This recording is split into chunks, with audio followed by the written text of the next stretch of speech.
3 साझेदार हैं ABC, इतना इन्होंने इन्वेस्टमेंट में इतना रुपए के अनुपात में लाभ कमाया।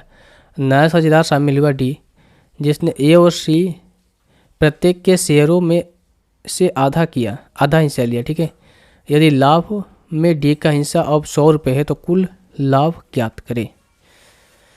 ये क्वेश्चन अच्छा है भाई।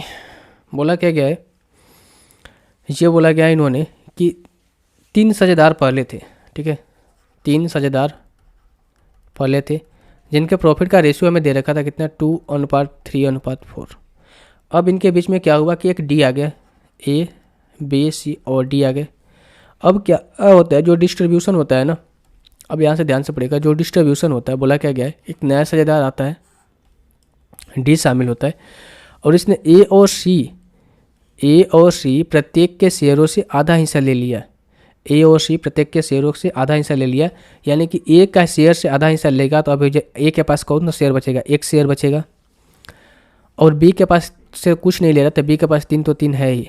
अब देखो C के पास से क्या हो रहा है, 4 था तो C के पास ले D जो है कितना लिया, इसका आधा लिया, 4 का आधा करोगे 2, तो आपके पास जो C के पास जो शेयर बचा कितना बचा, 2 बचा। अब देखो C जो था A से 1 लिया था और B से कितना लिया था, 2 लिया था। तो अब D जो है A से 1 लिया था और C से 2 लिया था, तो यानी कि D के पास अब शेयर कितने हो गए, 3 हो गए। अब शेयर कितने हो गए, 3 हो गए। अब बोला गया यदि वर्ष के अंत में D का हिस्सा अब कितना है, 100 रुपये है। वर्ष के अंत में D का हिस्सा कितना है, 100 रुपये। तो अब यहाँ से देखिए भाई, टोटल ये कितना हो जाएगा आपका, D का हिस्सा हमें बोला गया, D का हिस्सा कितना है, 3 है। यानी हम कह सकते हैं कि 3 बटे में टोटल हिस्सा कितना, 3 2 5 3 8, 3 3 6 2 8 1 9, टोटल हिस्सा कितना हो जाएगा बटे में, 9। या फिर आप कैसे समझो इसको ऐसे समझते हैं ना, 1 मिनट, इसको ऐसे समझते हैं कि हम यहाँ से हमें ये निकालना है कि भाई 3 की वैल्यू कितनी है, 100 है। देखो यहाँ से 3 की वैल्यू कितनी है, 100 है। तो 1 की वैल्यू कितनी हो जाएगी, 100 बटे में 3। हमें निकालनी कितनी है, 9 की वैल्यू, 3 3 6 2 8 1 9, तो यहाँ से हो जाएगा 9। तो इसको मल्टीप्लाई करेगा तो एक कट जाएगा, ये कितना हो जाएगा, 300। तो टोटल जो इनका शेयर था ना, कितने का था, कुल लाभ कितना था, 300 का था। अगर आपसे ये पूछता कि A को यहाँ पर कितना मिला होगा अंत में, तो 1 की वैल्यू 100 है तो A को 100 मिला होगा। B को कितना मिला होगा, B को कितना मिला होगा, तो B को 300 मिलेगा, फिर यहाँ से इसको 200 मिलेगा। तो इस तरीके से आप यहाँ से ये हिस्सा निकाल सकते हैं।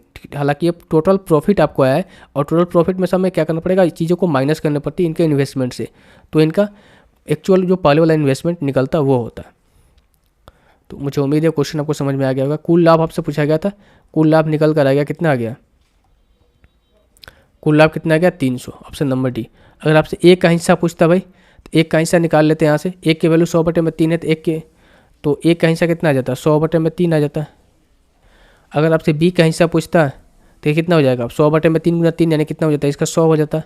अगर आपसे C का हिस्सा पूछता है तो ये कितना आता है आपका, 100 बटे में 3 गुना 2 यानी कि 200 बटे में 3 हो जाता है। और D का हिस्सा तो आपको निकल ही गया, D का हिस्सा कितना था, 100 है, क्वेश्चन के अकॉर्डिंग दिया भी है। तो मैंने तीनों चीज़ें यहाँ से आपको एक्सप्लेन कर दी।